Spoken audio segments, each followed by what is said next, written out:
Assalamualaikum warahmatullahi wabarakatuh.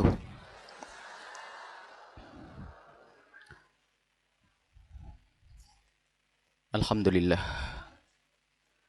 Adzakir liman dzakar. Wassalatullahi wassalamu ala habibina wa syafi'ina wa maulana sayyidina Muhammad. Akrami dzakirin. Wa ala alihi al-mutahharin wa ashabihi tayyibin wa tabi'ina lahum bi ihsanin ila yaumiddin. Allahumma ya Rabbana inna ala dzikrik. Inna ya Rabbana ala dzikrik. A'inna ala dzikrik wa syukrik wa husni ibadatik. Allahumma ya Rabbana warzuqna mahabbatah habibika sayyidina Muhammad wa mahabbata ahli baiti habibika sayyidina Muhammad wa mahabbata ashabi habibika sayyidina Muhammad wa mahabbata ulama'i habibika sayyidina Muhammad wa mahabbata ummati habibika sayyidina Muhammad. Allahumma ya Rabbana ukhsurna yawmal qiyamati ma'a zumratihi wa tahta liwa'ihi. Allahumma ya Rabbana arzuqna taubata qabla al-maut wa syahadata 'inda al-maut wal jannata ba'da al-maut. Amma ba'du.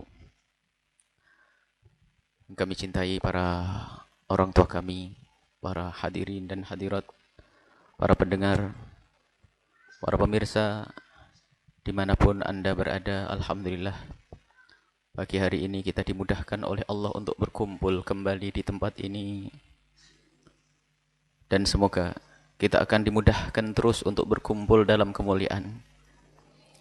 Hingga nanti kita dikumpulkan di tempat yang amat mulia, yaitu tempatnya Nabi Muhammad di surga. Majlis ini adalah majlis hadis, majlis ilmu. Dan Nabi pernah menyanjung yang namanya majlis ilmu sekaligus majlis zikir. Maka dari itu, seperti yang sudah kita mulai dalam beberapa minggu yang lalu, sebelum kita membaca kitab hadis, kita akan berzikir agar terkumpul kemuliaan zikir dan majlis taklim. Kita membaca wirid Fatih yang ringkas. Baik, bismillahirrahmanirrahim. Kita telah berzikir kepada Allah. Semoga diterima oleh Allah dan menjadikan hati kita tenang. Ala bidzikrillahi tatma'innul qulub. Kita sekarang bersama Rasulullah sallallahu alaihi wasallam membaca riwayat-riwayat dari beliau, hadis-hadis beliau. Tapi sebelumnya ada sekelumit yang perlu kami hadirkan dan pembahasannya akan kami jelaskan di pertemuan yang akan datang. Berkenaan dengan ramainya yang kita dengar di media, adanya sekelompok orang yang mengatasnamakan Islam. Mereka ingin mengadakan satu acara Id hari raya, yaitu Idul Ghadir, yang ada di media-media yang terdengar. Itu harus dijelaskan bahwa itu bukanlah dari kita ahli sunnati wal jamaati. Idul Ghadir ditayangkan di mana? Televisi mana kira-kira? Itu ada di Indonesia, ada sekelompok kaum muslimin dari kaum Syiah, sekelompok orang yang mereka itu mengatasnamakan atas nama Islam. Akan tapi kalau kita lacak ke dalam ajaran-ajarannya, mereka mencaci maki, mengolok-ngolok kaum muslimin dan orang-orang besar dari kaum muslimin. Dan sekarang ingin mengadakan acara Hari Raya Ghadir. Ghadir Khum itu satu kejadian waktu Nabi berada di haji. Haji terakhirnya Rasulullah, tanggal 18 Dzulhijjah, waktu itu Nabi mengucapkan, Man kuntu maulahu fa'aliyun maulahu. Satu hadis riwayat diriwayatkan oleh Imam Ahmad, Imam Nasai, siapa yang mengangkatku sebagai pemimpin, maka Ali sebagai pemimpinnya. Ini dijadikan hujjah oleh sekelompok orang untuk membatalkan kepemimpinan Sayyidina Abi Bakar As-Siddiq dan Sayyidina Umar dan Sayyidina Uthman ibn Affan. Jadi kita harus tahu bahwa perayaan Hari Raya Qadir itu membahayakan keyakinan kita semuanya. Karena itu nanti tujuannya adalah apa?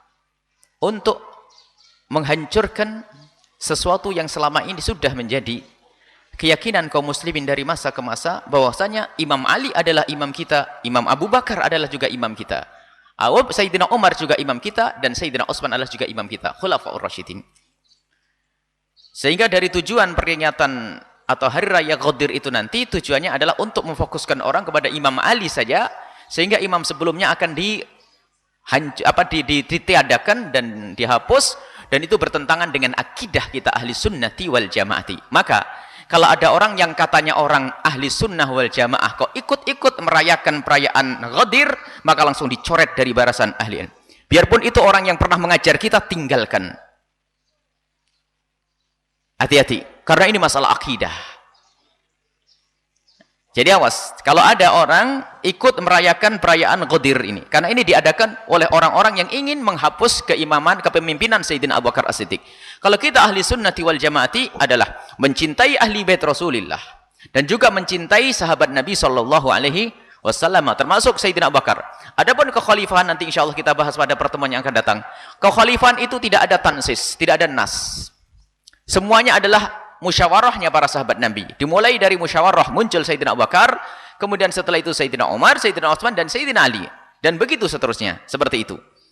Akan tapi menurut sekelompok orang ini, nas untuk Sayyidina Ali menjadi pemimpin. Dan ahli sunnah wal jamaah pun tidak mengatakan nas untuk Sayyidina Abu Bakar As-Siddiq. Termasuk waktu Sayyidina Abu Bakar diperintah oleh Rasulullah untuk menjadi imam, itu hanya isyarat saja untuk menjadi qarinah. Qarinah itu sebagai petunjuk ijtihadnya, musyawarahnya para sahabat Nabi SAW. Bukan pasti harus Sayyidina Abu Bakar As-Siddiq, bukan pasti harus Sayyidina Umar. Karena ini adalah masalah musyawarah dan ijtihadnya para sahabat. Akan tapi begitulah yang sudah terjadi, Sayyidina Abu Bakar, Sayyidina Umar, Sayyidina Utsman, dan kemudian Sayyidina Ali bin Abi Thalib. Akan tapi ada orang mereka, kaum Syiah ini mengingkari Sayyidina Abu Bakar. Dan dianggap ini merampok kekuasaan, dan Sayyidina Umar pun demikian. Bahkan kalau kita lihat kita buku-buku usulnya, usul-usul mereka, buku usul itu maksudnya buku pegangan yang paling dipercaya oleh mereka, seperti kitab Al-Kafi, yang kita rata-rata kitab itu ada, dan sungguh itu bukan kitab-kitab yang baik, karena mencaci maki, kerjaannya mengolok-ngolok, sampai dikatakan Nabi itu kemasukan pelacur-pelacur. Jadi Sayyidina Abu Bakar itu punya anak pelacur, Sayyidina Umar punya anak pelacur, disusupkan untuk bersama Nabi Shallallahu Alaihi Wasallam. Jadi Siti Aisyah dianggap pelacur, dan Sayyidah Hafsah dianggap pelacur, dan itu bukan ditulis oleh buku-buku kacangan, akan tapi ditulis di usul arba'ah mereka, kutubul arba'ah mereka. Jadi mereka punya kitab asas, yaitu 4 kitab yang sangat dipercaya, di antaranya kitab Al-Kafi. Di situ ada itu semuanya. Jadi subhanallah, dan itu nanti kalau sudah Idul Ghadir ini dibesarkan, akhirnya banyak orang yang mempercaya seolah-olah benar seperti ini. Kemudian nanti setelah itu berikutnya adalah meniadakan kekhalifahan Sayyidina Abu Bakar, Sayyidina Umar, Sayyidina Utsman, kemudian merusak, menghapus hadis-hadis Bukhari dan Muslim, riwayat-riwayat para sahabat-sahabat Nabi, sehingga nanti Islam itu akan hilang. Jadi tolong nanti dicatat di televisi atau berita, siapa yang hadir di acara hari raya Idul Ghadir itu, yang hadir langsung dicoret. Biarpun ketua pondok Al-Bahjah atau ketua ormas apapun, katanya ada ketua ormas yang mau hadir itu dicoret langsung. Biarpun itu bapak kita atau ponakan kita, karena itu kesesatan. Jadi harus jelas masalah semacam ini. Ini Idul Ghadir itu adalah tidak ada. Idul Ghadir itu apa? Tidak ada. Adapun masalah sanjungan untuk Imam Ali luar biasa. Imam Ali adalah orang yang sangat dicintai Rasulullah, sampai dipilih untuk menjadi menantu Rasulullah. Beliau adalah anak paman beliau yang seperti saudara beliau. Imam Ali adalah luar biasa. Termasuk minal asrah al-mubasysyirina bil jannah, salah satu orang yang akan diberi kabar gembira masuk surga. Dan dengan Sayyidina Ali lah Rasulullah mempunyai cucu-cucu mulia sampai hari ini. Dengan Sayyidat Fatimah Zahra. Kemuliaan Imam Ali, kemuliaan yang luar biasa. Dan kemuliaan Imam Ali adalah karena dekatnya dengan Rasulullah. Nasaban, secara nasab, tarbiyatan, pendidikan. Karena beliau kecil bersama Rasulullah Sallallahu Alaihi Wasallam. Dan beliau adalah tidak pernah menemukan kekafiran. Karena bersama Nabi masih kecil, jadi tidak pernah menemukan kekafiran. Artinya tidak pernah diri beliau itu menyembah yang namanya berhala. Itu Imam Ali. Kemuliaan Sayyidina Ali luar biasa. Akan tapi bukan berarti setelah itu khalifah yang lain harus kita pangkas, dan itu masalah akidah. Jangan main-main. Jadi tolong dicatat. Kalau nanti ada di televisi atau berita, ada hari raya Id telah dihadiri oleh Ustadz ini dari Cirebon. Misalnya, langsung besok jangan hadir pengajiannya. Karena ini masalah akidah itu nanti. Urusannya urusan akidah. Karena itu penipuan nanti itu. Akhirnya apa? Masalah menggedekan Ghadir Qum. Ghadir Qum itu adalah kejadian waktu Nabi itu tadi Di Haji Wada Nabi mengatakan bahasanya hadis Nabi mengatakan siapa yang mengangkatku sebagai pemimpin maka Imam Ali adalah pemimpinnya. Itu adalah dianggap sebagai satu-satunya nas, padahal nanti Nabi juga menyebutkan yang diangkat oleh Nabi sebagai maula adalah banyak selain daripada Imam Ali. Tapi pun demikian tidak kita anggap itu sebagai khalifah. Masalah kekhalifahan adalah musyawarah, syura, dimusyawarahkan oleh para sahabat Nabi sallallahu alaihi wasallam, dan insyaallah jelentrehnya tentang kekhalifahan akan kami hadirkan pada pertemuan yang akan datang. Ini singkat saja. Baik. Jadi jangan sampai ada, karena berita-berita seperti itu, ada sebuah televisi yang menghentikan. Bagus itu televisi yang menghentikan atau memberikan informasi tentang kesesatan, masalah-masalah seperti itu, karena itu membahayakan akidah dan jangan dianggap main-main. Tolong dicatat namanya siapa yang hadir dari orang kita, itu saja. Itu adalah munafik. Tolong catat, karena ada beberapa orang kita itu katanya mau dating, atau orang kita itu siapa sih? Ketua yayasan atau jadi ada orang-orang katanya, Masya Allah, ini adalah fitnah. Hati-hati Bu ya, iman yang harus jaga, akidah kita. Imam kita adalah Imam Ali bin Abi Thalib. Imam kita adalah Sayyidina Abu Bakar. Imam kita adalah Sayyidina Umar. Imam kita Sayyidina Utsman. Sayyidina Hasan dan Husain imam kita. Imam Muhammad Al-Bakir adalah imam kita. Imam Ja'far Shadiq imam kita. Semuanya imam kita. Mereka menganggap iman, akan tapi mereka membuat riwayat-riwayat palsu, mengangkat derajat mereka seperti derajat Nabi, maksum, tidak punya salah, sehingga omongan mereka sejajar dengan omongan Nabi SAW. Berbahaya itu semuanya. Jadi masalah Idul Ghadir yang saat ini mulai rame di media, di internet, segala macam, ketahuilah, itu adalah penyesatan, harus hati-hati ibu. Idul Ghadir tidak ada. Yang ada adalah kemuliaan Sayyidina Ali. Idul Ghadir tidak ada. Jadi awas hati-hati, yang mengadakan Idul Ghadir itu nanti akan membawa kita kepada pencaci makian terhadap orang-orang mulia yang selama ini diagungkan oleh dimuliakan oleh Rasulullah dan dimuliakan oleh para sahabat dan dimuliakan oleh umat Nabi sallallahu alaihi wasallam, dari para khalifah dan dari para sahabat-sahabat Nabi sallallahu alaihi wasallam. Ini muqaddimah sepintas. Kemudian kita langsung saja kepada kitab Riyadhus Shalihin. Kita sudah sampai kepada masalah tarbiyah ya.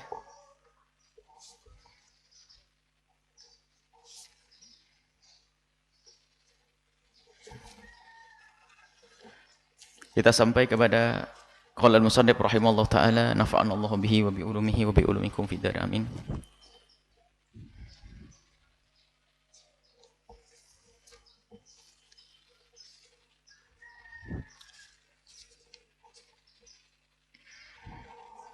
Hadis ke-303, ila anqal wa an Amr ibn Shu'aib an abihi, dari Amr ibn Shu'aib an abihi wa an jaddihi radhiyallahu anhu qala, diriwayatkan dari Amr ibn Shu'aib dari ayahnya, dari kakeknya, beliau berkata, qala Rasulullah sallallahu alaihi wasallam, Rasulullah sallallahu alaihi wasallam bersabda, muru auladakum bis-salati wa hum abna'u sab'i sinina, perintahkan anak-anakmu untuk salat waktu mereka mencapai umur 7 tahun Hijriah. Bukan 7 tahun Masehi, Ibu. 7 tahun Hijriah. Jadi kalau Ibu enggak ngerti hitungan Masehi apa Hijriah, Ibu salah sudah Bapak. Ya. Jadi hitungannya Hijriah bukan Masehi. Maka wajib seorang ibu mengetahui bulan Hijriah. Makanya berusaha kita untuk mengagungkan, memuliakan tahun baru Hijriah. Jangan Masehi. Tidak ada hubungannya dengan syariat Masehi. Baik. Wadribuhum 'alaiha, dan pukullah karena sholat, maksudnya karena meninggalkan sholat. Wahum abna'u 'ashrin, di saat mereka mencapai umur 10 tahun. Wa farriqu bainahum fil madaji'i, dan pisahkan tempat tidurnya. Hadis hasan. Hadis ini disebut sebagai hadis hasan, diriwayatkan oleh Imam Abu Dawud bi isnadin hasan, dengan isnad yang hasan. Baik. Ini juga pendidikan. Tanggung jawab seorang tua kepada anaknya adalah mengajari sholat di saat mereka mencapai umur 7 tahun Hijriah. Sholat memang belum wajib bagi anak-anak umur 7 tahun Hijriah. Akan tapi ketahuilah, bagi orang tua wajib mengajarinya. Jangan salah faham, mentang-mentang belum balik, anak kan belum wajib sholat. Kesalahpahaman sebagian orang, mentang-mentang belum wajib sholat, maka tidak diperintah sholat. Salah. Biarpun dia belum wajib sholat, maka wajib bagi orang tua untuk memerintah. Artinya kita wajib mengajarinya. Jadi jangan salah paham, bukan berarti kita tidak wajib. Kalau kita tidak mengajari anak kita sholat di saat mencapai umur 7 tahun Hijriah, maka kita berdosa. Yang sudah punya anak 7 tahun kok belum diajari sholat, maka berdosa. Artinya diajari sholat. Kalau masalah kekurangan-kekurangan itu wajar. Tapi wajib kita didik untuk melakukan sholat. Dan bukan saja sholat dikiaskan atas sholat, semua kewajiban-kewajiban beragama. Karena dia adalah anak yang sudah tamyiz, 7 tahun usia tamyiz. Ingat syarat tamyiz adalah orang yang bisa membedakan antara bara dengan roti, api dengan roti, yang bisa cebok sendiri, dan umurnya sudah mencapai 7 tahun, itu tamyiz. Jadi anak yang sudah bisa diajak berbicara, faham khitab, faham omongan, maka saat itu kita wajib mengajarinya sholat. Kalau kita tidak mengajarinya sholat atau sesuatu yang wajib, maka dosa bagi kita. Termasuk apa? Meninggalkan kemaksiatan. Jangan lalu berkata, anak kecil tidak dosa kalau zina. Lalu kita biarkan. Orang tua wajib melarangnya. Orang tua wajib melarangnya. Wajib mengajari yang baik. Termasuk, mohon maaf, menutup aurat harus dimulai dari usia 7 tahun. Biarpun dia itu kadang lepas, kadang pakai. Tapi sudah kita perkenalkan, nak, kamu sudah mulai gede, kamu harus seperti itu. Umi abah harus sudah mulai mendidikmu untuk pakai baju yang bagus, sayangku ya. Diajari mulai dari usia seperti itu. Dengan kelembutan, dengan kasih sayang, dengan cara yang baik. Kemudian setelah itu, berjalan 8 tahun, terus dengan cara-cara yang baik, kita ambil hatinya. Harus pintar orang tua. Dengan bermacam-macam cara. Sampai di usia 10 tahun. Lah, kalau 10 tahun anak itu kok masih belum mau atau sering atau melanggar 10 tahun, anggap 10 tahun belum balik gini. Kalau 10 tahun sudah balik, malah lain cerita. Anggap 10 tahun belum balik. Ada sebagian wanita 10 tahun belum haid. Dan juga belum keluar mani. Seorang laki-laki mungkin 10 tahun belum haid, belum keluar mani. Maka dia belum dihukumi sebagai seorang yang balik. Maka biarpun belum balik, maka saat itu kalau dia melanggar, tidak melakukan sholat atau melanggar syariat-syariat yang lainnya, wajib kita memberikan pendidikan, ta'dib dengan cara dipukul. Wadribu. Pukulannya seperti apa? Bukan pukulan bogem. Dan ada aturannya. Ada aturannya memukul. Ada riwayat dari Imam Bukhari dan Muslim, la yujladu fauqa 20, tidak boleh mencambuk lebih dari 10. Pukulan 10. Jadi mencambuk rotan lebih dari 10 itu adalah riwayat dari Nabi. Teman, para a'immah madzhabul arba'ah menjelaskan menurut Imam Ahmad memang diambil secara zahirnya lafaz tersebut. Jadi kalau ada orang memukul tidak boleh lebih dari 10 illa fil hudud, kecuali masalah had hudud. Hudud itu beri hadduz zina, orang berzina, hadduz syurbil khamr, hadnya orang meminum khamr. Adapun kalau ada anak pelanggaran anak-anak atau siapapun, maka menurut Imam Ahmad ibn Hanbal tidak boleh lebih dari 10 pukulan. Dan pukulannya pun harus mufarraqan, harus terpisah-pisah. Karena tujuannya bukan untuk menghajar, tapi tujuannya adalah mendidik. Lah menurut Imam Ahmad dan sebagian riwayat dari sebagian dari Imam Asy-Syafi'i. Adapun menurut mazhab Imam Malik dan Imam Asy-Syafi'i radhiyallahu anhu, boleh ditambah sampai berapa? Yang penting tidak boleh melebihi haddul surbil khamr 80. Jadi tidak boleh lebih dari 80. Barangkali lembaga pendidikan yang biasa memukul anak-anak harus dievaluasi, jangan sampai memukul anak-anak lebih dari bilangan 80 atau 100.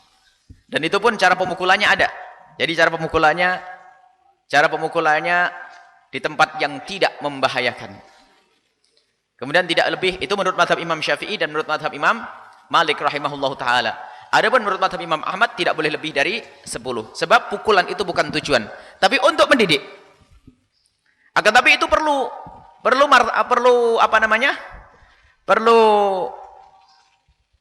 bertahap, tidak langsung dipukul. Pertama, diingatkan. Yang kedua, sampai satu riwayat dari Nabi sallallahu alaihi wasallam, ada salah satu sahabat Nabi itu disuruh, Sayyidina Anas kalau tidak salah, salah satu sahabat Nabi masih kecil, suruh mengambil anggur. Akhirnya setelah itu anggurnya dicicipin dulu.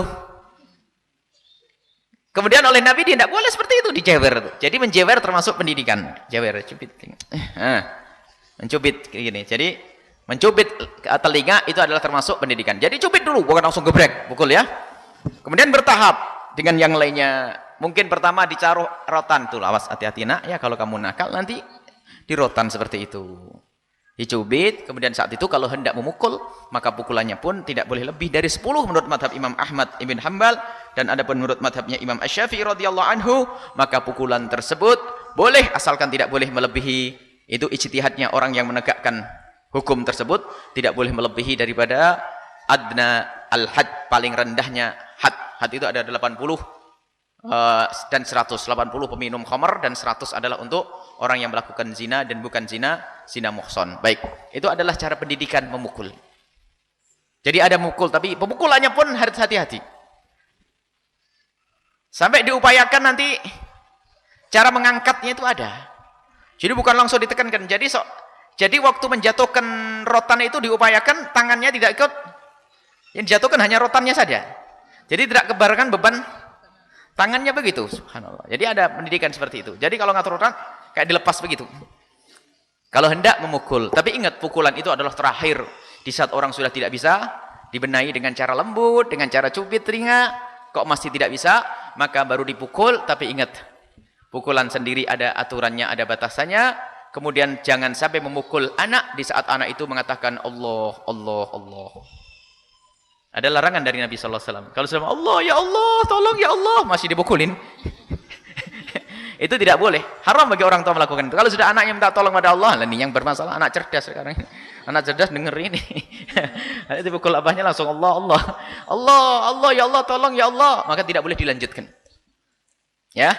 Ada anak-anak seperti itu, ada kok. Karena orang tuanya terlalu akhirnya saat dipukul orang tuanya bilang ya Allah, tolong ya Allah. Nah, maka bagi orang tua wajib menghentikan pukulannya kepada anak tersebut. Baik, kemudian masalah ini adalah masalah pendidikan ya. Pendidikan. Mungkin yang pertama itu sebelum memukul, kalau seorang anak melanggar itu ya diberi peringatan, nak itu ada rotan loh ya, abah sudah beli rotan, tapi rotan bukan untuk mukul adik yang soleh, tapi mukul adik kalau nakal. Kemudian setelah itu apa, syaddul udun tadi ya,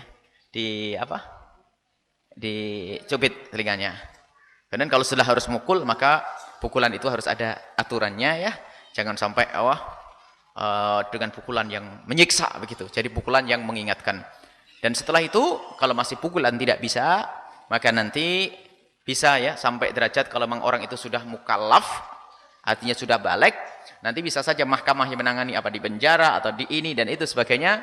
Bahkan kalau urusan sholat, maka diapakan? Dipenggal lehernya, tapi bukan urusan kita itu. Nah ya lihat ukurannya. Kalau sudah mukallaf orang tidak melakukan sholat, dia pun dengan malas-malas dipenggal lehernya, karena itu melanggar Allah. Melanggar Allah dan tidak terhormat orang tersebut. Inilah yang diingatkan oleh Rasulullah. Jadi mulai kecil sudah biasakan untuk sholat, dilatih untuk sholat. Dan bukan urusan sholat saja, termasuk urusan-urusan yang lainnya, kewajiban-kewajibannya. Dan di saat kita memukul, tidak boleh dalam keadaan kita marah, yang pertama, dan tidak boleh dibarengi dengan cacian. Ya, tidak boleh dengan marah dan tidak boleh dibarengi dengan cacian. Semoga kita bisa mendidik anak-anak kita dengan benar. Nah, setelah itu, wafarriqu bainahum fil madaji. Hendaknya dipisah di tempat tidurnya. Di saat mereka mencapai umur 10, antara bapak, ibu, dan anak-anak yang sudah umur 10 tahun, hendaknya dipisah. Khususnya laki dan perempuan. Dan laki dengan laki pun diupayakan bisa terpisah. Kalau laki dengan laki, barangkali cukup dengan kasur-kasur yang berbeda. Kalau laki dengan laki, anak kita yang sama-sama laki-laki, terjaga dari na'udzubillah ya, adanya syahwat dan sebagainya yang menjadikan musibah bagi sebuah keluarga. Kalau tidak diperhatikan, ini pendidikan dalam Islam. Kita harus merencanakan bahwasanya kalau kita punya anak putri dengan anak putra, harus kita pisah di usia 10 tahun. Mafariqu bainahum fil madaji. Dipisah di saat 10 tahun. Laki-laki dengan perempuan. Dan perempuan dengan perempuan pun harus dipisah. Cuman kalau sudah perempuan dengan perempuan, beda dengan laki dengan perempuan. Kalau laki dengan perempuan, upayakan dipisah, benar-benar dipisah. Sehingga mohon maaf yang namanya orang kadang-kadang di saat terbangun yang laki-laki ngelihat adiknya, ngelihat kakaknya, subhanallah. Ya namanya manusia. Apalagi zaman sekarang lemahnya pendidikan, kemudian bermacam-macamnya pembangkit syahwat, menggugah syahwat yang disaksikan oleh orang anak-anak, dan alangkah banyaknya kerusakan moral terjadi dalam sebuah rumah tidak diketahui oleh yang lainnya. Masya Allah. Ini musibah, dan pendidikan Islam luar biasa. Dipisah tempat tidur sebisa mungkin, sehingga terhindar dari hal-hal yang tidak diinginkan. Kalau laki-laki dengan laki-laki, bisalah cukup dengan selimut sendiri-sendiri. Selimutnya sendiri-sendiri. Jadi sampai Imam Al-Mukri mengatakan yajibu at-tafriqatu, wajib memisah itu. Kemudian bagi laki-laki, perempuan-perempuan, cukuplah diberi selimut sendiri-sendiri, itu sudah terpisah. Itu sudah terpisah. Tapi kalau sudah laki dengan perempuan, naudzubillah ya, maka jangan sampai terjadi ada kejadian sebuah keluarga yang tidak ada pendidikan, nonton film bareng, nonton ini bareng dan sebagainya. Masya Allah. Dan itu musibah. Zina maharimnya, zina antara saudara dengan saudara, zina ini semuanya sebabnya karena melanggar aturan Nabi SAW. Maka siapapun yang hadir di tempat ini, jika sudah mempunyai anak sudah besar, maka yuk kita biasakan untuk pisah. Kalau memang kamarnya sempit, yang laki-laki suruh tidur di luar, gak apa-apa, nggak ada masalah. Dibelikan tikar yang khusus untuk tinggal di ruang tengah tidak ada masalah. Anak laki zaman sekarang tidak ada masalah. Kalau putri jangan diubar di luar. Mungkin lakinya ngalah, kamu di sana nak, ya, oh iya, karena nggak ada kamar, tidak ada masalah. Itu tolong didengar pendidikan dari Nabi SAW. Wa farriqu bainahum fil madaji, pisahkan mereka di tempat tidur. Pisahkan mereka di tempat tidur, dan ini termasuk yang jarang diperhatikan. Anggapannya apa? Saudara dengan saudara. Ini saudara dengan saudara, apalagi orang lain lebih lagi. Ini saudara dengan saudara, orang lain lebih lagi. Makanya alangkah baiknya kalau pondok itu memang seperti itu, diberi kasur satu. Pondok beri kasur satu, biarpun tidak ranjang satu-satu. Makanya harus diperhatikan pondok-pondok ini. Biarpun laki dengan laki bisa saja musibah terjadi, dan itu juga kehinaan laki dengan laki, perempuan dengan perempuan, dan itu juga musibah. Dan banyak terjadi musibah seperti itu justru di tempat yang katanya ahli sujud di situ, tempat pondok pesantren, laki dengan laki. Naudzubillah. Ini juga ini adalah hal yang ada sebagian tempat, sebagian pesantren tidak memperhatikan. Padahal itu bukan dosa kecil. Katanya dosa kecil. Memegang aurat dosa kecil. Bagaimana memegang aurat dosa kecil? Seorang wanita melahirkan saja dibahas kok. Bagaimana jika yang menyambut kelahirannya adalah seorang dokter? Kalau tidak ada dokter perempuan, baru nanti dimaafkan. Kalau ada dokter perempuan, maka menjadi haram. Ini urusan melahirkan darurat. Mau tidak mau orang harus melahirkan. Kalau tidak ada bidan perempuan, maka boleh seorang laki-laki. Itu pun hanya sebatas itu saja, tidak boleh selebihnya. Lah sekarang kalau tidur bareng perempuan dengan perempuan terus pegang-pegang, laki-laki dengan laki-laki pegang-pegang, dikatakan dosa kecil oleh sebagian ustadz di pondok pesantren. Disamakan dengan yang namanya onani dan sebagainya, itu musibah. Jadi harus perhatikan, ada sebagian pondok yang seperti itu, bahkan sampai gelar khusus hubungan laki-laki dengan laki-laki itu sudah masyhur di sebuah pondok pesantren. Ada sebuah pondok pesantren, kita pernah masuk, semoga Allah mengampuni semua yang berada di situ. Jadi ada tulisan gede, kita tidak ngerti apa itu. Ada, namanya mairil. Kalau bahasa Jawa Timur, mairil. Mairil itu apa? Mairil itu adalah kayak suami istri, laki dengan lagi. Ini mairilku, mairilmu. Hah. Ini ada, dan adanya di pondok pesantren. Ya, nah. Jadi jauh dari syariat Nabi SAW. Ini harus dipisah. Urusan ranjang saja, urusan tempat tidur saja dipisah. Biarpun laki dengan laki, perempuan dengan perempuan. Ini bagaimana dengan keadaan seperti itu di pondok pesantren? Yang paling bertanggung jawab adalah para ustadznya, para kiainya. Maka dari itu, bercita-citalah. Kalau ingin membangun pondok pesantren, kalau bisa lampu jangan pelit-pelit nyala terus. Kemudian kalau bisa kasur satu persatu. Tempat tidur satu persatu harus ada jaraknya. Dan tolong masalah pelanggaran seperti itu adalah pelanggaran yang seolah sudah direkomendasi. Ya, dapat ijazah dari ustadznya. Karena yang melakukan ustadz dulu, ustadznya paling senang sama anak ganteng. Musibah ini. Dan bukan hal ini, bukan mainan ini. Ini kenyataan ini, subhanallah. Jadi ustadznya senang sama ganteng, jadi anaknya diijazahi dulu. Nanti kalau sudah gede ya ngasih ijazah. Di dalam kehinaan. Makanya Al-Habib Hasan bin Ahmad Baharun mewajibkan pakai celana. Untuk menghindari itu semua. Dan itu termasuk mengamalkan syariat ini. Sampai dikatakan para Imam Mukri dan pensyarahnya menjelaskan, paling tidak dengan selimut sendiri atau baju sendiri, yaitu kayak celana sendiri, agar aman. Sehingga dipanggil itu harus pakai celana. Kalau tidak pakai celana dicambuk. Dulu kita pernah cambuk, tidur pagi, tidur siang harus pakai celana agar tidak ada yang tersingkap. Di samping itu ranjangnya satu-satu. Atau paling tidak kasur sendiri-sendiri, itu adalah menjalankan syariat Nabi SAW dan jangan dianggap main-main. Di rumah kita, ayo kita nengok di rumah kita, keluarga kita, rumah kita. Kalau mungkin ada yang berkata, aduh Buya, boro-boro memisah. Saya keranjang saja nggak punya, kamar tidak punya. Ketahuilah, kalau sesuatu itu kita pikirkan, itu akan dibantu oleh Allah. Orang kampung itu bukan berarti tidak bisa membuat WC loh ya. Cuman karena tidak dipikir, hanya menikmati sungai, nggak pernah pikir membuat WC, maka tidak buat tapi punya televisi, punya macam-macam, kan begitu? Karena tidak dipikirkan. Coba dari awal dipikirkan untuk menjalankan syariat Nabi Muhammad, bisa. Maka pondok pesantren kalau bisa kamar mandinya yang banyak dicita-citakan oleh kiainya. Itu lebih penting daripada masjidnya. Masjidnya bagus, kamar mandinya nanti terbatas, kacau. Kalau masjid mah pakai asbes juga sah sholat di situ. Patok 4, ditinggikan tiangnya pakai bambu juga selesai, sholat sah. Tapi kalau aurat terbuka, haram. Subhanallah, ini pendidikan dari Nabi. Tempat tidur, waktu tidur tolong dipisah. Dan jangan main-main dengan syariat Nabi SAW. Penting, dipisah. Laki dengan laki, perempuan dengan perempuan. Di saat laki dengan laki pun harus ada aturannya. Kalau laki perempuan, upayakan, harus. Karena subhanallah, kita tidak tahu apa yang terjadi di malam hari. Mungkin ada yang pengen pipis, pengen apa, sehingga melihat saudarinya, mungkin yang namanya orang tersingkap atau dalam keadaan tertentu, sehingga bisa terjadi sesuatu yang tidak diinginkan. Apalagi berduaan, kakak beradik biarpun berduaan. Jangan mengentengkan syariat. Setan itu selalu berbisik. Mungkin selama ini tidak pernah kepikiran, tapi di saat melihat saudarinya seperti itu, mungkin menjadi berubah pikirannya. Karena ada iblis yang ketiga. Karena itulah diantisipasi oleh Rasulullah.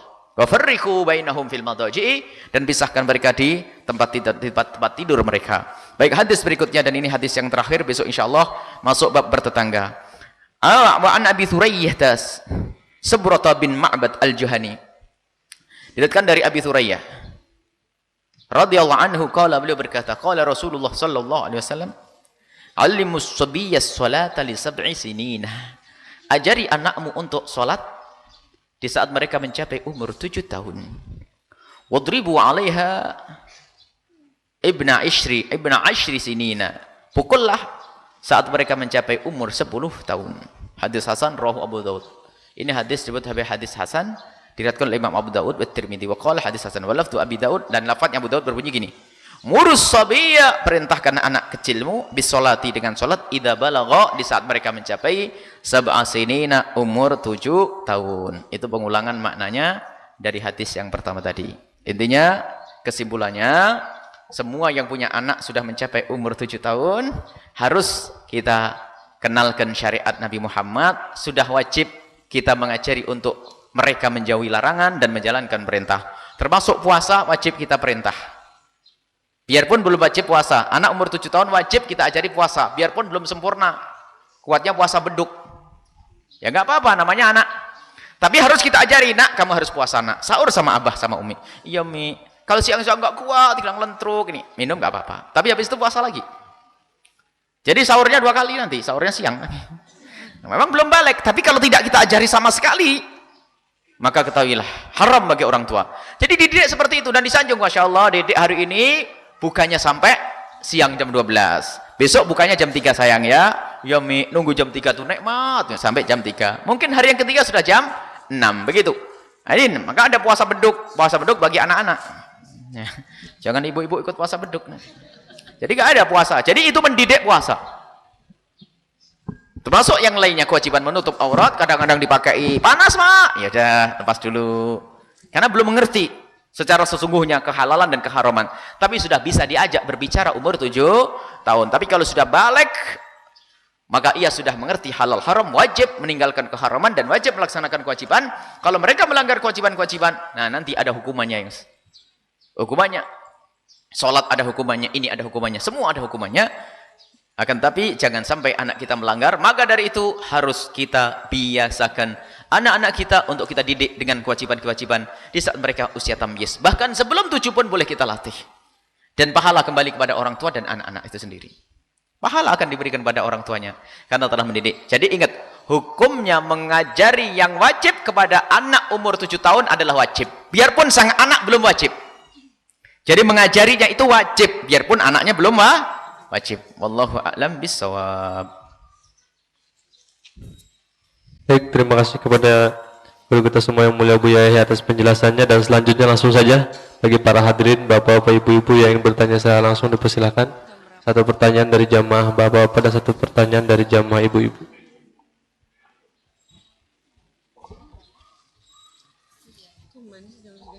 Assalamualaikum warahmatullahi wabarakatuh. Salam. Buya, saya menanyakan masalah orang yang tidak sadar, artinya tidak sadar di bawah ke ICU dan tidak sadar beberapa hari. Lalu bagaimana dengan kewajiban sholatnya? Terus barangkali orang itu sadar kembali, artinya yang dalam keadaan lemah, kita bagaimana mengajarinya orang yang baru sadar dari sakit, karena kan setiap orang harus melakukan sholat. Nah, itu tolong penjelasannya Buya. Assalamualaikum warahmatullahi wabarakatuh.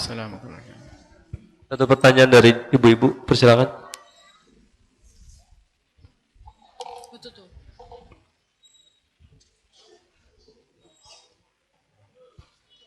Bismillahirrahmanirrahim. Assalamualaikum warahmatullahi wabarakatuh. Buya, kami ingin menanyakan, orang yang sudah meninggal, amal ibadahnya kan sudah putus, tidak ada hubungan di dunia. Nah, bagaimana dengan sedekah yang diberikan anak istrinya atau ahli warisnya diatasnamakan untuk almarhum tersebut? Apakah pahala sedekah amal jariahnya diterima oleh Allah Subhanahu wa taala untuk almarhum tersebut? Terima kasih. Wassalamualaikum warahmatullahi wabarakatuh.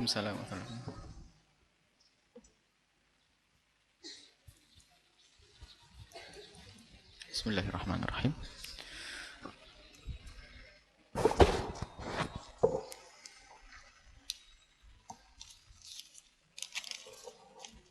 Pertanyaan yang pertama adalah orang yang tidak sadar, koma atau pingsan. Dibahas oleh para ulama bahwa orang yang hilang akal saat itu tidak wajib melakukan sholat. Cuman haruskah diqadha atau tidak di saat dia tersadar? Dibedakan para ulama. Sebagian mengatakan jika pingsannya itu adalah karena ulahnya dia, maka wajiblah dia untuk mengqadhanya. Akan tapi jika pingsan begitu saja karena jatuh dan sebagainya, maka ulama mengatakan tidak usah diqadha karena dia memang hilang akalnya, disamakan seperti orang yang gila. Tapi ingat, ada pendapat juga di dalam mazhab Imam Syafi'i yang tidak wajib mengqadha hanya orang gila saja. Cuman sekarang dimudahkan saja, nggak usah bingung. Bahwasanya kalau ada orang seperti itu nggak usah diqadha saja kalau memang sakitnya bukan dibuat-buat. Jadi nggak usah diqadha. Memang ada pendapat, nggak usah bingung ya. Pendapat dalam mazhab Imam Syafi'i yang tidak wajib mengqadha hanya orang gila. Jangan dibikin susah, orang sakit mau diseksa lagi sudah. Yang gampang-gampang saja orang sakit ya. Baru setelah itu kita beri pendidikan untuk sholat. Kalau sudah sadar kembali, ingat, jadi orang sakit semacam itu, seperti itu pingsan atau koma, dan itu koma nggak ada orang yang sengaja membuat koma sendiri ya, nggak ada, maka itu dimudahkan. Waktu itu tidak wajib melakukan sholat karena dia tidak bisa melakukannya. Hanya pertanyaannya, wajibkah dia untuk mengqadhanya? Maka sebagian mengatakan dia disamakan dengan orang yang hilang akal seperti gila, maka tidak wajib mengqadhanya. Asalkan itu tadi, waktu sakit yang tidak disengaja, dan sebagian mengatakan qadha. Tapi berikan yang gampang saja. Jadi tidak wajib melakukan sholat dan tidak wajib mengqadha karena kasusnya seperti itu. Kalaupun kita beri pendapat kalau dia mampu, tapi saya sehat bugar sekarang ini gimana? Pendapat Imam Syafi'i juga, pendapat madhab Syafi'i juga, diqadha karena bukan gila. Yang nggak diqadha gila. Jadi jelas ya. Kemudian setelah itu ada orang habis sakit, berpenyakit, itu biasanya memang banyak perubahan dari organ tubuhnya. Tidak bisa sempurna melaksanakan kewajiban. Apalagi jenis penyakit yang namanya stroke dan lainnya. Maka itu susah. Maka suruh melakukan sholat semampunya. Nggak bisa berdiri boleh berdiri, nggak bisa baring, nggak bisa berdiri boleh duduk, nggak bisa duduk boleh baring, seenaknya, sesukanya dia. Tapi ada urutannya. Berdiri dulu, kalau berdiri repot duduk, kalau duduk repot baring. Kalau sudah baring, ya sudah seenaknya baring suka-suka. Yang paling enak gimana? Ya, diupayakan dadanya menghadap ke kiblat, gitu saja. Kalau dia baring ke arah kepala di utara, maka mudah miringnya ke arah kanan. Kalau kepala di timur, di selatan sini ya. Selatan, maka miringnya ke kiri. Atau telentang, maka kakinya menghadap ke kiblat, kepalanya diganjel sedikit biar dadanya menghadap ke kiblat. Jadi ini membujur sana, kakinya ke arah kiblat. Baru diganjel sedikit biar dadanya menghadap ke kiblat, suka-suka. Baik, jadi yang gampang. Adapun masalah wudhu, sebisa mungkin dia melakukan wudhu, diwudhukan. Dan boleh dijamak bagi orang seperti itu karena dia sakit. Boleh dijamak sekalian, Pak. Sama sekalian maghrib sama isya, biar nanti kalau tidur tidak usah dibangun lagi. Ya, jadi orang sakit boleh menjamak. Ini kemurahan dari syariat Nabi SAW. Jangan diseksa orang sakit baru tidur dibanguni lagi. Sebab paling enaknya orang sakit adalah di saat tidur, nggak ngerasain sakit lagi. Oh, bangunin lagi. Maksudnya benar, tapi yang jaga orang nggak ngerti. Suruh menjamak saja, selesai. Baik, kemudian yang kedua adalah amal. Idza mata ibnu Adam qata amalu illa min talatin, ya. Kalau orang mati maka akan terputus amalnya, akan terputus kecuali 3. Terputus amalnya dia. Orang mati nggak bisa sholat lagi, Bu. Memang benar tuh. Orang mati tidak bisa sholat lagi, ya terputuslah amalnya karena dia tidak bisa sholat lagi, tidak puasa lagi. Yang salah itu amalnya itu dikembalikan ke orang lain. Amalnya orang lain nggak bisa nyambung ke dia. Ini salah. Dari mana pemahaman itu? Kalau ada orang mati maka terputus amalnya karena dia memang tidak bisa beramal kecuali sedekah jariah. Dulu pernah buat masjid, buat pesantren, buat ini. Itu terus orangnya sudah mati tapi ini buah dari amalnya waktu hidup. Anak soleh yang mendoakannya, ya, ilmu manfaat yang diajarkan, yang diajari, ngamalkan ilmunya, maka itu muridnya terus.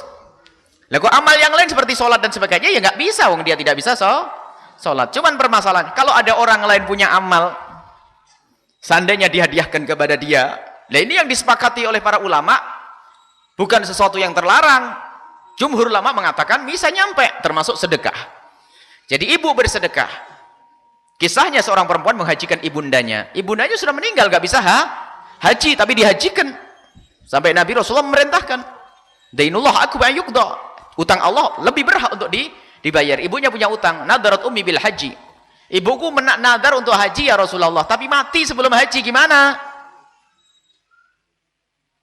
Nabi memerintahkan kamu yang haji. Loh. Jadi seorang perempuan itu menghajikan ibundanya. Jadi hajinya untuk ibundanya. Jadi nyambung pahalanya nanti. Dan banyak hujah-hujah yang lain, termasuk yang namanya tahlilan. Tahlilan itu apa? Membaca ayat Al-Quran, membaca zikir-zikir, kemudian setelah selesai, kita mohon kepada Allah, ya Allah, semoga pahala dari apa yang kami baca sampai kepada orang yang meninggal dunia. Itu disepakati oleh para ulama, hal itu adalah diperkenankan. Perbedaannya adalah nyampe atau tidak nyampe. Kemudian apa yang ibu tanyakan, sedekah, bagus, boleh. Dan itu contohkan oleh para sahabat Nabi SAW, sedekah untuk si fulan, itu boleh-boleh saja. Dan bukan sesuatu yang terlarang, dan ini yang menjadi kesepakatan. Dan adanya orang-orang akhir zaman yang dikit-dikit membid'ahkan karena dia salah di dalam memaknai hadis tersebut. Ingkoto amaluhu, terputus amalnya. Nah, amalnya kok bukan amalku. Kalau yang meninggal ibu, ya terputus amalnya ibu dengan ibu nggak bisa sholat lagi, sudah terputuslah amalnya. Ya ibu sudah nggak bisa sholat, tapi ibu ngajari orang sholat, orang sholat terus ngalir. Kalau seandainya ada orang lain menghadiahkan pahalanya, bagaimana? Itu disepakati bahwasanya itu adalah boleh. Adapun perbedaan ulama adalah jumhur mengatakan nyampe. Imam Syafi'i mengatakan tidak nyampe, akan tapi ditafsiri oleh murid-muridnya tidak nyampe jika tidak diberikan, tidak diarahkan, tidak dialamatkan. Akan tapi semuanya bersepakat boleh. Permasalahannya apa? Perbedaan ulama nyampe atau tidak nyampe itu dirubah oleh ahli fitnah, boleh atau tidak boleh. Sehingga perbedaan Ibnu Katsir menyebutkan perbedaannya adalah yasil ola yasil, nyampe atau tidak bukan boleh atau tidak boleh. Cuman ini orang keblinger. Ini dipikir perbedaan ulama antara boleh dengan tidak Kalau masalah boleh sepakat, nggak ada yang mengatakan tidak Boleh, cuman masalah nyampe atau tidak nyampe. Jumhur ulama mengatakan nyampe, dan itu yang diamalkan oleh ulama kita. Sehingga ada namanya membaca. Tahlilan tidak harus resmi seperti yang kita baca itu. Bolehlah ibu tahlilan sekarang baca Al-Quran sempurna, Al-Fatihah, amin ya, alif lam mim sampai selesai, baru setelah itu doa, ya Allah, pahala bacaan Al-Quran hatam ini berikan kepada si fulan yang telah meninggal dunia. Boleh yang demikian, dan bukan sesuatu yang terlarang. Baik, itu saja ibu. Jadi boleh-boleh saja ibu. Tidak usah terpengaruh dengan orang-orang yang sakit itu, Bu. Ini biasa orang akhir zaman sakit. Orang sakit, orang sakit diobati dulu biar benar tuh. Sudah dikatakan oleh jumhur ulama, bahkan hampir itu kesepakatan ulama. Khilafnya Imam Syafi'i bahasanya tidak nyampe karena satu hal, yaitu tidak disampaikan, tidak dialamatkan. Artinya setelah itu mereka bertemu satu titik, yaitu diperkenankan. Jadi perkenan untuk menghadiahkan pahala adalah ijma', kesepakatan ulama. Enggak ada yang berbeda di dalam hal ini. Lah orang akhir zaman merasa lebih hebat dari ulama terdahulu. Nah, ini yang salah. Ulama terdahulu bukan satu dua, ratusan, ribuan ulama dikalahkan sama dua orang. Seperti di sini ini berapa ribu orang. Tiba-tiba ada orang ngomong, semua orang buta semua kecuali saya. Ya, yang buta dia, matanya yang buta. Dan ulama alim semua, ulama-ulama terdahulu mengatakan boleh, lah kok dia akhir zaman mengatakan tidak boleh. Itu adalah penyakit akhir zaman, fitnah akhir zaman, ngajak permusuhan, diajak bicara yang baik-baik nggak bisa. Bahkan sudah jelas dalam sebuah diskusi uniknya, dalam sebuah diskusi itu akhirnya mengakui bahasanya itu masalah khilaf. Itu di mimbar lain ngomong nggak ada khilaf lagi katanya. Itu gimana ngomongnya itu? Ada orang yang menyadap, merekam bahasanya apa? Nggak boleh, tetap bid'ah. Loh, kemarin katanya masalah sudah sampai titik yaitu khilaf. Itu memang itulah jamal wa intor kata orang Arab itu. Jamal wa intor itu apa? Onta biarpun terbang. Itu ceritanya dua orang. Ini ceritanya orang-orang suka membid'ahkan itu. Biarpun dikasih hujah, dikasih dalil itu pengku, keras kepala. Kayak dua orang itu berdebat, dari kejauhan tuh ada burung onta. Atau onta. Burung onta kan kayak onta kalau jauh. Bentuknya kepalanya panjang kayak si A ngomong itu burung onta, si B ngomong itu onta. Akhirnya ribut, burung onta, burung onta, burung onta, onta. Kata si A itu burung onta, kata si B ente ini kok ribut, ayo deket lihat. Deket pelan-pelan, Bu. Pak, sedang deket itu. Kata si A kan burung onta. Enggak, pokoknya onta. Akhirnya nggak percaya, didekat digusah, terbang. Kata si B, ini orang-orang suka bid'ahkan itu. Biarpun terbang tetap onta itu loh. Biarpun pakai hujah yang jelas tetap nggak mau. Lah itu orang sakit. Orang sakit itu baik. Bagaimana kalau hukumnya kalau sholat fardu semuanya menggunakan doa kunut? Nggak ada, kunut hanya waktu subuh saja dalam madhab Syafi'i. Dan madhab Malik dan juga madhab Imam Ahmad dalam riwayat, salah satu riwayatnya. Jadi menurut madhab Syafi'i kunut itu hanya subuh saja. Akan tetapi ada kunut selain sholat subuh. Setiap sholat, bukan saja fardu, disunnahkan di saat terjadi bencana. Palestina dibantai, umat Islam di mana ada bencana di Aceh, ada bencana di Jogja, ada bencana, itu namanya kunut nazilah, boleh dibaca setiap kali sholat. Bukan saja sholat fardu, sholat sunnah pun disunahkan untuk kita membaca namanya kunut nazilah. Nazilah itu kunut untuk mengangkat bencana. Nazilah itu turunnya bencana. Jadi kunut nazilah boleh. Akan tapi kunut subuh, kunut itu hanya subuh, kunut subuh hanya waktu subuh. Selain itu namanya kunut nazilah. Jika sholat malam apakah boleh dilakukan berjamaah? Tidak ada. Sholat sunnah jika dilakukan berjamaah adalah boleh-boleh saja. Akan tapi bukan suatu kesunahan untuk melakukan sholat berjamaah. Karena kisahnya dalam hadis yang diriwayatkan oleh Imam Muslim dan juga Imam Bukhari tentang Nabi Muhammad melakukan sholat di tengah malam, lalu diikuti oleh para sahabat Nabi SAW hari kedua, ketiga. Itu kata Imam Muslim, ini menunjukkan bahwa melakukan sholat malam, Imam Nawawi yang mensyarah Imam Muslim menunjukkan bahwa sholat itu aslinya, biarpun sholat sunat, itu boleh dilakukan dengan berjamaah. Akan tapi bukan sesuatu yang sunnah. Bukan satu yang sunnah. Dan akan menjadi baik untuk melakukan berjamaah jika untuk tarbiyah, untuk mendidik saja. Jadi kalau sholat malam, sebaiknya tetap sholat sendiri. Kalau kita harus melakukan dengan berjamaah, tapi tujuannya untuk mendidik, anak kita ada yang malas biar ikut-ikut, khususnya sholat tasbih, kalau sholat sendiri dijamin nggak sholat. Kalau sholat bareng-bareng kan lumayan, nggak capek bareng-bareng. Itu namanya kalau sholat tasbih, kita melakukan berjamaah tujuannya untuk mendidik, maka itu boleh. Kalau tidak untuk mendidik, hukumnya mubah. Dan tidak boleh menjadi syiar. Kalau sudah menjadi syiar, maka menjadi tidak diperkenankan kalau jadikan syiar. Sehingga sholat qobliyah subuhnya berjamaah, Allahu Akbar. Orang dipikir sholat subuhnya. Masalah nanti itu. Jadi tidak. Aslinya boleh, tapi tidak boleh menjadi syiar, yang pertama. Kemudian, tidak sebuah kesunatan. Artinya tidak mendapatkan pahala 27. Dua pun tidak, ya sudah, dapat kesunahan gitu saja. Dapat sholat sunnah, tapi tidak disunnahkan melakukan berjamaah. Ingat, bukan sesuatu yang diharamkan, akan menjadi dilarang kalau menjadi syiar, itu saja. Dan akan menjadi sunnah jika untuk mendidik. Mendidik anak-anak kita, kalau bangun malam sendiri dia bakal ngantuk, yona, sholat yang pertama hajat, tahajud, ini sholat tasbih, maka itu diperkenankan. Wallahu a'lam bishawab. Ada pertanyaan berikutnya.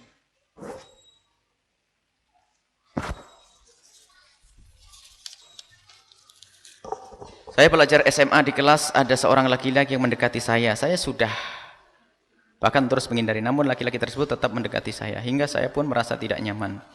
Sebagai wanita, menurut cara pandang syariat Islam, apa yang harus saya lakukan? Tidak nyaman itu iman. Tidak nyaman iman. Jadi tidak nyaman itu iman, selesai. Apa yang harus lakukan? Ya sudah, jangan mau dirayu lagi. Tapi laki-laki punya 1000 akal, hati-hati. Intinya itu pokoknya saya tidak boleh menjalin cinta sebelum pernikahan, selesai. Adapun sok gaya, stop tim saya nggak mau, itu malah jadi ngundang semangat laki-laki biasanya, wah ini tantangan bagi saya. Malah gitu nanti, biasa saja, menghindar pelan-pelan sampai tidak dirasa. Tidak usah mencaci, tidak usah mengolok, tidak usah meludah, tidak usah. Biasa saja, jadi kejujuran itu dari hati. Misalnya ada orang menggoda, wajar, namanya orang menggoda, dia adalah bukan orang yang baik. Selagi bukan orang baik, dia bisa berbuat lebih dari itu. Makanya menghindarnya dengan cara yang baik. Cukuplah kalau dengan dia, mungkin harus bersama yang lainnya. Kalau ada surat, jangan terpedaya. Tapi hati-hati, kalau sudah laki-laki cerdas, bisa saja. Target, sebulan beres nih. Kecil. Aduh, dengan macam-macam. Besok pura-pura bawa Quran ngaji, astagfirullah, tasbihan. Wah, jadi orang soleh terpengaruh. Nanti nggak ada, selagi tidak, tetap tidak. Biarpun dia berubah tasbihan, suruh ngelamar. Jangan, wah ini jadi soleh sekarang, Masya Allah. Duhaan, padahal nggak duhaannya lewat musola nyebrang tok itu sambil ngintip, wah dilihat saya sholat. Hati-hati sama orang cerdas tuh ya. Cerdas, kecil perempuan, wah ini berkerudung, berjilbab, ngaji, kecil. Saya pakai kopiah, beli kopiah, 2 kopiahnya. Yang satu ditinggal di kelas, pura-pura dicari, mana kopiah saya kemarin sholat malam nggak pakai kopiah. Hati-hati ya adik-adik putriku, prinsip tidak. Biarpun yang mendekatimu adalah wali kutub, wali, ustadzmu yang paling hebat yang kamu kagumi. Adik putri kan dia paham? Bapak tidak usah ragu, tidak usah marah. Jadi anggap laki-laki selain suamimu, laki-laki yang bukan mahram selain suamimu adalah serigala. Artinya membahayakan, karena ada syahwat, ada ini. Laki-laki baik adalah jika datang kepadamu adalah untuk melamarmu. Assalamualaikum ke rumah abahmu dan sebagainya. Kalau tidak, biarpun jubahnya lebih gede dari ini, hati-hati. Assalamualaikum, kayaknya tidak mau lihat. Tapi bilang aku padamu, SMS yang ngaco. Kalau ketemu kayak wali. Hati-hati, wah lebih dahsyat lagi kalau orang pintar tuh ya. Ya adik putriku ya. Jadi prinsip sekali, tidak. Kalau mau lamar kepada orang tuaku dan dilihat keadaan baik tidaknya. Baik itu ya. Apa yang harus aku lakukan? Yang harus Anda lakukan adalah Anda tidak boleh terpengaruh.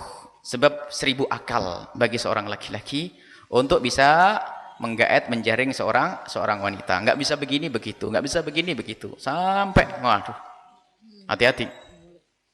Tapi laki-laki baik nggak akan seperti itu. Kalau laki-laki baik akan menghargaimu, melihat wajahmu saja nggak berani. Karena apa? Menghormati. Dia tidak mau meremehkan dengan pandangannya. Oh, cerita ke orang nggak pernah, ini adalah orang solehah. Saya akan lamar ke orang tuanya. Gitu.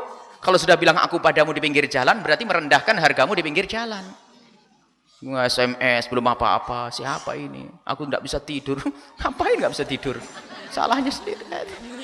Cuman banyak perempuan-perempuan bodoh. Tak taunya di SM sekali saja langsung HP-nya dipinjam, nggak dihapus SMS-nya, diciumi HP-nya. Perempuan-perempuan murah, rendah. Nggak masuk tuh. Nggak ada yang lamar dari orang sini nanti kalau adik-adik putrinya kayak begini. Nggak ada. Yang lamar orang di sana tuh. Orang yang, kalau orang-orang ini soleh-soleh yang lamarnya, wanita yang soleha, yang menjaga, yang baik. Pandangannya dijaga dan seterusnya. Ya adik-adik putriku, godaan zaman, akhir zaman, Masya Allah mengerikan. Jangan mudah terbedaya, jangan mudah terpengaruh. Ada pertanyaan tentang ahli bait. Ahli bait ada 5 pendapat ya. Pendapat yang pertama, ahli bait Rasulullah adalah ashabul kisah, yang pernah ittihal Nabi sumpah untuk mendatangkan kutukan bagi pendusta di hadapan orang kafir, yaitu Sayyidina Rasulullah, Sayyidat Fatimah Az-Zahra, Imam Ali, Imam Hasan, Imam Husain. Ini jelas. Kemudian pendapat yang kedua, ini jelas, ini yang tidak ada perbedaan. Yang kedua adalah dari Ashabul Kisah plus azwaj Nabi, istri-istri Nabi dan keturunan Nabi sallallahu alaihi wasallam. Lah inilah termasuk para habaib dan semua adalah ahli bait. Termasuk azwaj Nabi adalah ahli bait. Istri Nabi adalah ahli bait Nabi sallallahu alaihi wasallam. Baru kemudian yang ketiga adalah Bani Hasim, Bani Muthalib. Ini yang disebut sebagai maqamuz zakah. Bani Hasim dan Bani Muthalib.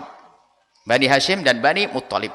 Kemudian setelah itu yang kelima itu hanya sekedar fi maqamid du'a, orang-orang yang bertakwa. Cuman ini yang paling kuat yang sampai saat ini adalah dipegangi adalah pertama dan kedua, yaitu dari ashabul kisah yang 5 plus keturunan Nabi SAW sampai ila yaumil kiamati, dan juga azwajun Nabi. Azwajun Nabi sudah selesai kisahnya. Akan tapi dari dzurriyyah Nabi SAW melalui Sayyidat Fatimah Az-Zahra ila yaumina hadza, itu termasuk itu yang disebut sebagai ahli baitnya Rasulullah sallallahu alaihi wasallam. Kemudian nanti kalau mau ditambah ada namanya Bani Hashim, Bani Muthalib, itu fi maqamiz zakah. Bani Hashim, Bani Muthalib yang tidak boleh menerima zakat. Jadi termasuk habaib, itu adalah ahli bait, dzurriyyahnya Nabi sallallahu alaihi wasallam, dan mereka punya hak-hak yang harus kita penuhi, hak untuk kita cintai, hak untuk kita perhatikan lebih daripada yang lainnya. Tanda kita perhatian kepada Nabi sallallahu alaihi wasallam, karena Nabi sudah menyebutkan kalau ingin berbuat baik kepadaku, berbuat baik kepada keluargaku. Dan yang tidak berbuat baik dengan keluarganya Rasulullah, artinya ya tidak baik dengan Rasulullah. Dan jangan sampai ada kedengkian tersimpan di dalam hati. Habaib. Waduh, Habib. Hati-hati, ini biasa ini ada. Memang ada perilaku 1-2 orang, tapi itu tidak mewakili Rasulullah. Tidak boleh menjadi sebab kita benci kepada ahli bait Nabi SAW. Kalau benci perilaku boleh, perilakunya tidak baik, tapi benci zat gak boleh, karena zatnya nyambung dengan Rasulullah. Benci perilaku, kok perilakunya begitu? Kalau berubah, wajib kita cintai mur. Kalau membenci perilaku boleh, tapi membenci zatnya tidak diperkenankan. Awas, takut i'rad kepada Nabi, yang berpaling kepada Nabi, yang berpaling dari Nabi tidak akan dilihat Nabi. Termasuk buhud, membenci kepada ahli baitnya Rasulullah. Nah, kunci mencintai ahli bait ini dipakai oleh orang Syiah. Seolah-olah kita tidak cinta kepada ahli bait. Kita mencintai ahli bait Nabi Muhammad dan juga sahabat Nabi. Kalau mereka enggak, seolah-olah mencintai ahli bait, tapi mencintai ahli bait merendahkan. Imam Ali bagi kita adalah orang jagoan, hebat, pemberani. Enggak ada yang berani Sayyidina Ali. Amr ibn al-Wud seorang jago berantem saja ternyata. Ingat kisahnya waktu di perang apa? Perang Mu'tah atau perang Nabi ada satu jago berantem, tidak ada yang bisa mengalahkan Amr ibn al-Wud itu. Ditantang, siapa yang berani dengan saya? Orang keker-keker dari sahabat Nabi diam. Sayyidina Ali itu mikir, kalau sampai tidak ada yang maju, pasti Rasulullah bakal maju. Enggak, benar. Rasulullah maju, Sayyidina Ali maju, enggak takut.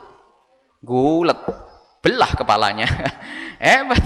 Lah itu kalau sudah menurut ini orang yang mengatakan cinta ahli bait itu, Sayyidina Ali dianggap kayak perempuan rendah. Sayyidina Fatimah ditendang katanya, nggak pernah marah, nggak berani. Kalau memang kekhalifahan itu adalah haknya Sayyidina Ali, Sayyidina Ali tidak pernah takut membela kebenaran.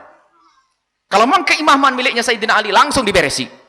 Sayyidina Ali tidak pernah ada yang ditakuti, karena beliau dididik oleh Rasulullah Sallallahu Alaihi Wasallam. Akan tapi Sayyidina Ali berbaiat biarpun terlambat baiatnya. Karena apa? Sayyidina Ali mengurusi Rasulullah, Sayyidina Abu Bakar mengurusi yang diurusi Rasulullah, yaitu ummah, semuanya menjalankan kewajiban. Akhirnya bertemu, akhirnya Sayyidina Ali berbaiat menyusul. Sampai waktu itu suruh baiat, aku tidak akan berbaiat di tempat sepi, aku akan berbaiat di depannya orang, berbaiat di depannya orang kepada Sayyidina Imam Sayyidina Abu Bakar, Sayyidina Abu Bakar. Jadi ini adalah kisah-kisah seperti itu. Ahli bait Rasulullah yang mencintai ahli bait sesungguhnya adalah silsilah ahli sunnati wal jamaati. Bagaimana menempatkan Imam Ali, menempatkan Imam Husain. Lihat. Dan nanti setelah ini ada kisah untuk mengelabui kita, kisah meninggalnya Imam Husain. Wah, dikemas nanti, barangkali perlu kembali mendengar kisah Sayyidina Husain yang pernah kami hadirkan. Itu versi kita ahli sunnati wal jamaati. Perlu diulas, didengar kembali. Merajut cinta bersama Syahid Karbala Imam Husain. Didengar kembali seperti apa kisah meninggalnya Imam Husain. Bagaimana kedekatan mereka dengan para sahabat Nabi. Dan siapa yang mendukung Imam Husain adalah anak-anak dari sahabat Nabi. Dan memang yang memerangi Sayyidina Husain ada dari anak-anak sahabat. Tapi mereka yang keluar dari kebenaran. Bukan orang ahli sunnati wal jamaah. Hati-hati saja karena waktu yang lain tidak bisa dibaca.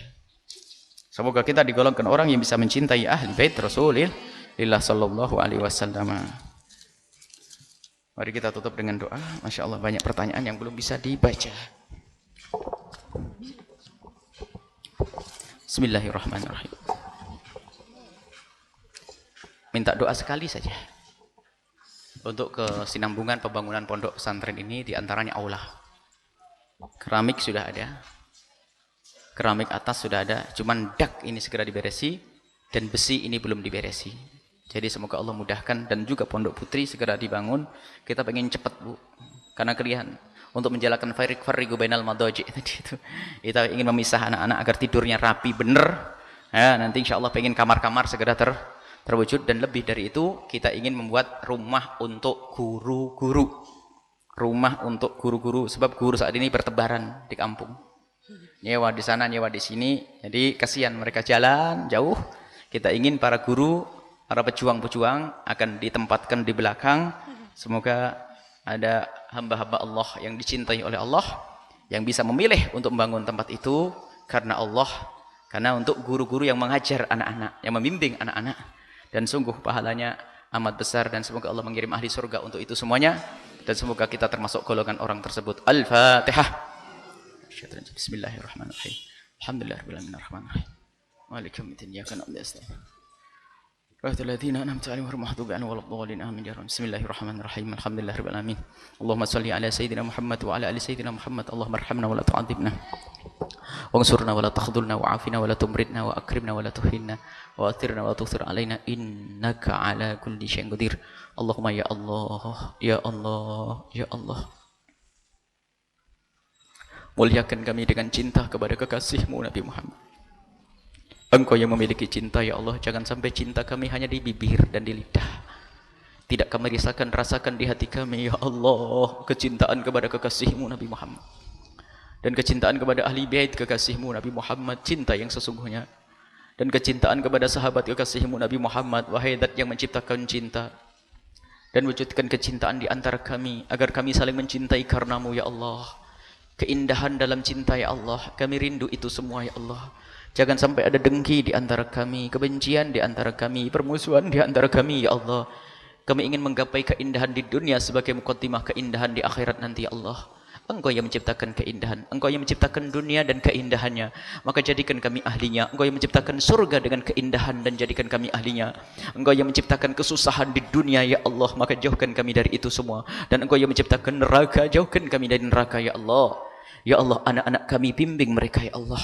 Zaman mengerikan, zaman rusak ya Allah. Mudahkan kami untuk mendidik anak-anak kami ya Allah. Mudahkan urusan rizki kami untuk ya Allah merawat anak-anak kami, memuliakan anak-anak kami di rumah, di tempat tidur mereka, di kamar mereka, di rumah mereka ya Allah, di jalan-jalan mereka, di tempat sekolah mereka, agar kami bisa memuliakan ya Allah. Mudahkan urusan rizki kami ya Allah. Ya Allah, Engkau Maha tahu tentang kami. Dan siapapun yang datang ke tempat ini, apakah yang datang niat untuk mengaji atau hanya untuk mengantarkan, berikan kepada mereka segala kebaikan. Yang nyupir, yang jualan, yang hanya datang untuk lewat ya Allah, maka kami mohon berikan kepada mereka semua keberkahan berkat majlis yang mulia ini. Dan kami mohon ya Allah, ya Allah, ampuni dosa kami dan ampuni dosa guru-guru kami, ampuni dosa orang tua kami. Berikan kasih sayang-Mu kepada mereka dan kami semua ya Allah. Ya Allah, ya Allah, yang sudah menikah, wujudkan keindahan dalam rumah tangga mereka, jauhkan mereka dari fitnah, dan jauhkan mereka dari percekcokan, dan jauhkan mereka ya Allah dari persengketaan ya Allah. Yang punya masalah dalam rumah tangga mereka, Engkau Maha tahu ya Allah, maka mohon ya Allah selesaikan ya Allah. Engkau Maha tahu ya Allah, selesaikan ya Allah. Ya Allah, dan cukupkan kami dengan yang halal darimu, cukupkan kami dengan yang halal darimu ya Allah, dan jangan sampai kami melakukan yang haram. Rizki yang halal ya Allah, jauhkan kami dari rizki yang haram ya Allah. Yang sempit rizkinya lapangkan ya Allah berkat kemuliaan majlis ini. Yang sempit rizkinya lapangkan ya Allah. Yang sudah kau lapangkan rizkinya ya Allah, jadikan mereka adalah ahli surga berkat kekayaan yang Engkau berikan kepada mereka. Mudah untuk berderma, mudah untuk memberi untuk kebaikan ya Allah, ya Allah, ya Allah, ya Allah. Jauhkan kami dari fitnah akidah, jauhkan kami dari kesesatan akidah, dan kami mohon mudahkan segala urusan kami. Yang sakit sembuhkan, yang sakit sembuhkan, yang belum menikah ya Allah, jaga kehormatan kemuliaan mereka ya Allah. Jauhkan dari keharaman, jauhkan dari zina, dan jauhkan dari mukaddimah zina. Mudahkan mereka untuk menggapai kemuliaan dalam pernikahan dengan pasangan orang yang kau ridhoi, yang kau cintai, yang menjadi sebab mereka mulia di dunia dan di akhirat. Dan berikan kepada kami dan mereka semua keturunan anak yang soleh solehah yang akan dibanggakan oleh kekasihmu Nabi Muhammad. Ya Allah, ya Allah, ya Allah, kami mohon ya Allah, yang punya hutang mudahkan mereka dalam membayar hutang-hutang mereka, dan mudahkan urusan-urusan di dalam keluarga kami ya Allah, urusan bisnis kami, urusan usaha kami ya Allah, dan urusan dakwah kami adukan kepadamu ya Allah. Mudahkan dan terima, mudahkan dan terima, mudahkan dan terima ya Allah. Ya Allah, siapapun yang berjuang di tempat ini berikan keikhlasan, ketulusan ya Allah. Jangan sampai apa yang mereka lakukan tidak bisa mereka lihat kelak di akhirat. Dan kami mohon kirimkan orang-orang tulus di tempat ini yang bisa berjuang dengan harta, pikiran dan tenaga, dan juga dengan panjatan doa di tengah malam.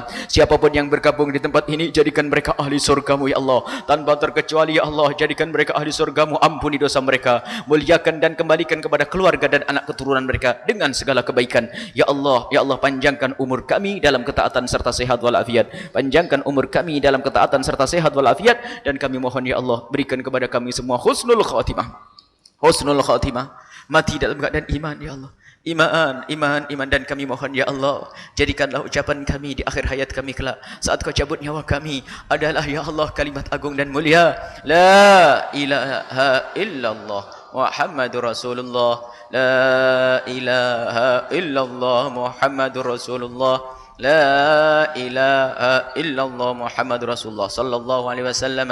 ربنا آتنا في الدنيا حسنة وفي الآخرة حسنة وقنا عذاب النار. وصلى الله على سيدنا محمد وعلى آله وصحبه وسلم والحمد لله رب العالمين. الفاتحة.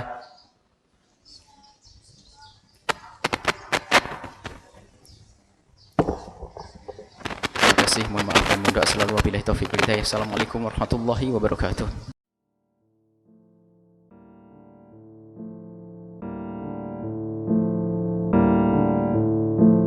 Thank you.